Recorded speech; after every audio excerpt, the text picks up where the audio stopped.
Mahirap kalimutan ang taong may mabuting ginawa sa lipunan. Ito ang inihayag ng mga kasamahan ni Kapitan Edgarlito Ilardo ng Barangay Paco, Kidapawan City na nasawi matapos mabundol ng isa sa 30 mga sniper riders itong weekend.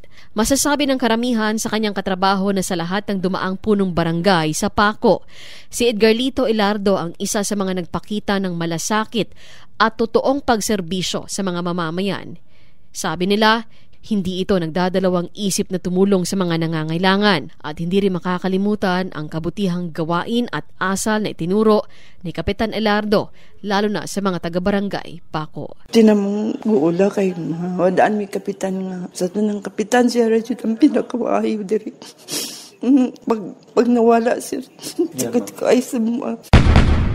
Ay okay kayo siya, may problema. Sa tanang kapitan, siya giyo ako nabilib. Wag yun may problema ka kapitan. Mo ganin ang hinayan tanan tao Paco.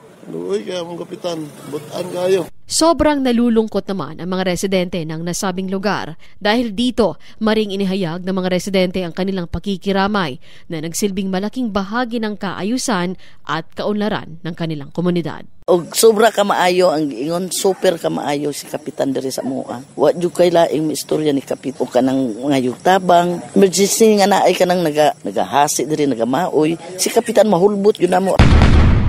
Ay, nihilak gyud mi. Perti gyud, nakahilak gyud ka kay perti man gyud siya kabutan, mutagad gyud siya. Cherry May Exim Tapia, NDBC Bida Balita.